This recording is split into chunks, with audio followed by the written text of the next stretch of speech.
अस्सलाम वालेकुम। आज हम केमिस्ट्री के फर्स्ट चैप्टर का मॉलिक्यूल का टॉपिक डिस्कस करेंगे। पहले हमने एटम्स के बारे में देखा था कि वो क्या होते हैं, उनके एविडेंस के बारे में पढ़ा था। आज मॉलिक्यूल्स के बारे में पढ़ेंगे। मॉलिक्यूल जो है वो किसी भी प्योर सब्सटेंस के स्मॉलेस्ट पार्टिकल को कहते हैं। लेकिन तीसरी कंडीशन जो इसमें इम्पोर्टेंट है वो जो स्मॉलेस्ट पार्टिकल है वो इस काबिल होना चाहिए कि वो इंडिपेंडेंटली एग्जिस्ट कर सके। मतलब it must be capable of independent existence. अगर कोई एटम इंडिपेंडेंटली एग्जिस्ट नहीं कर सकता तो वो मॉलिक्यूल नहीं होगा।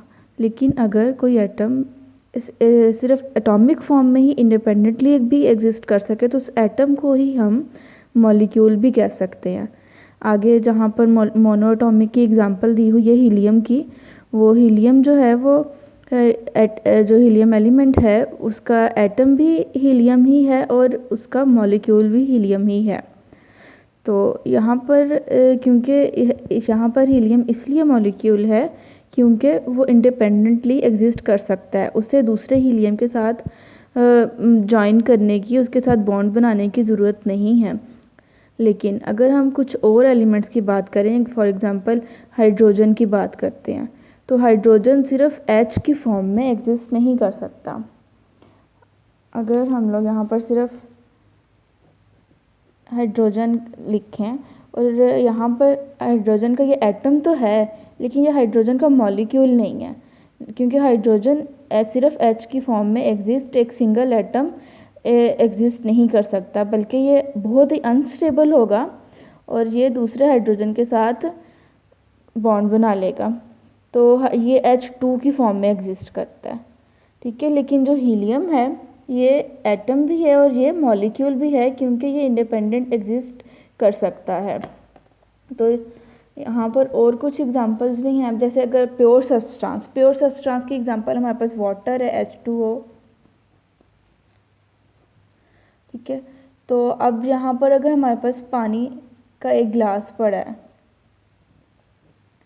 ठीक है, तो उसमें जितना भी पानी है वो सारे का सारा इन्हीं H2O के मॉलिक्यूल्स से बना हुआ है, ठीक है। और अगर प्योर सब्सटेंस की बात इसलिए यहाँ पर की है क्योंकि अगर प्योर पानी नहीं है बल्कि इसके अंदर और कोई भी सॉल्ट्स वगैरह मौजूद हैं, फॉर एग्जांपल NaCl मौजूद है या कुछ और सॉल्ट्स या कुछ कार्बोनेट्स वगैरह मौजूद हैं, तो वो जो हैं वो पानी के मॉलिक्यूल्स का हिस्सा नहीं होंगे बल्कि वो इसमें इम्प्योरिटीज़ होंगी। तो इसलिए यहाँ पर प्योर सब्सटेंस की बात की है कि पानी का अगर हम प्योर यहाँ पर लें, उसको डीआयोनाइज्ड वाटर हो या डिस्टिल्ड वाटर हो, तो उसके जो सबसे छोटे पार्टिकल्स होंगे उनको हम मॉलिक्यूल्स कहेंगे। तो आगे एटॉमिसिटी के बारे में बताया। एटॉमिसिटी हम कहते हैं कि किसी भी मॉलिक्यूल जो सिंगल मॉलिक्यूल है उसके अंदर नंबर ऑफ़ एटम्स कितने हैं, उसको हम एटॉमिसिटी कहते हैं। तो अब कोई मॉलिक्यूल जो है वो मोनोटॉमिक है, डायटॉमिक है, ट्रायटॉमिक है या टेट्राटॉमिक है, सो ऑन, वो डिपेंड करता है कि उसके अंदर कितने एटम्स हैं उस मॉलिक्यूल के अंदर। तो हीलियम की जैसे हमने पहले बात की कि हीलियम में सिर्फ एक ही एटम है तो ये मोनोटॉमिक है। तो डायटॉमिक की एग्जांपल्स क्लोरीन, ऑक्सीजन, HCl, ये कुछ एग्जांपल्स हैं। तो यहाँ पर क्योंकि इन सब के अंदर 2 एटम्स हैं इसलिए डायटॉमिक इनको कहा गया। फिर ट्रायटॉमिक जिनमें 3 है, सिंपल। अब मॉलिक्यूल्स में ये भी हो सकता है कि उसमें सिर्फ एक ही टाइप के एटम्स हों, जैसा कि ओजोन है, इसमें 3 एटम्स हैं और तीनों के तीनों एटम ही सिर्फ ऑक्सीजन के हैं।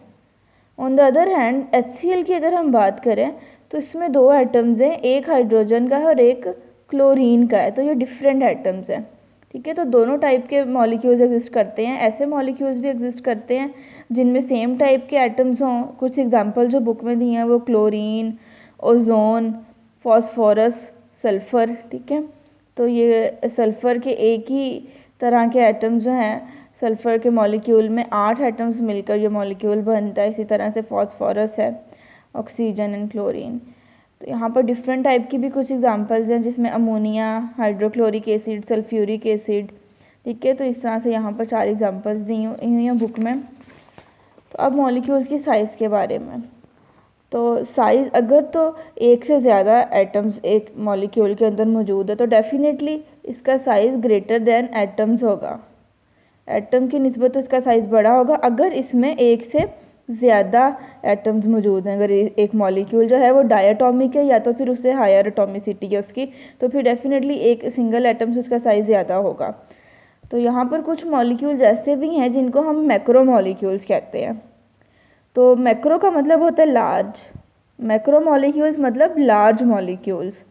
यहाँ पर एक मैक्रो मॉलिक्यूल की एग्जांपल दी हुई है। वैसे तो बहुत सारे मैक्रो मॉलिक्यूल्स हमारी बॉडी में एग्जिस्ट करते हैं। कुछ हमारे इर्द गिर्द जो पॉलीमर्स हैं वो उनमें मैक्रो मॉलिक्यूल्स हैं। तो लेकिन बुक में एक एग्जांपल दी हुई है हीमोग्लोबिन की। हीमोग्लोबिन हमारे ब्लड में होता है और ऑक्सीजन कैरी करने के लिए काम आता है। तो इसके अंदर जो है 10,000 मॉलिक्यूल्स एटम्स होते हैं। हीमोग्लोबिन का जो एक मॉलिक्यूल है उसके अंदर 10,000 एटम्स होते हैं। ठीक है। तो यहाँ से आइडिया हो सकता है कि मैक्रो मॉलिक्यूल्स कितने ज़्यादा लार्ज होते हैं। तो जो नॉर्मल मॉलिक्यूल्स हैं उनमें देखें सिर्फ 2 एटम हैं या 3 एटम हैं या 4 हैं या 5 हैं या 8 हैं, मतलब जो इस तरह से हैं। लेकिन अगर मैक्रो मॉलिक्यूल की केस में जाएँ तो उसमें हज़ारों एटम्स हैं। ठीक है। तो हीमोग्लोबिन की एग्जांपल में देखा हमने 10,000 एटम्स हैं। इसी तरह से और होते हैं जिसमें काफ़ी ज़्यादा एटम्स हो सकते हैं। डीएनए जो है वो भी मैक्रो मॉलिक्यूल है, उसमें भी बहुत ज़्यादा एटम्स होते हैं। तो इसका जो मॉलिक्यूलर वेट है हीमोग्लोबिन का वो 68 टाइम्स हैवियर बताया गया हाइड्रोजन की निस्बत। हाइड्रोजन जो है उसको अगर हमारे पास 68,000 हाइड्रोजन्स हों तो उनका वेट जो है वो बराबर होगा हीमोग्लोबिन के। ठीक है। तो नेक्स्ट वीडियो में इंशाल्लाह हम नेक्स्ट टॉपिक डिस्कस करेंगे। Thank you very much. अल्लाह हाफिज़।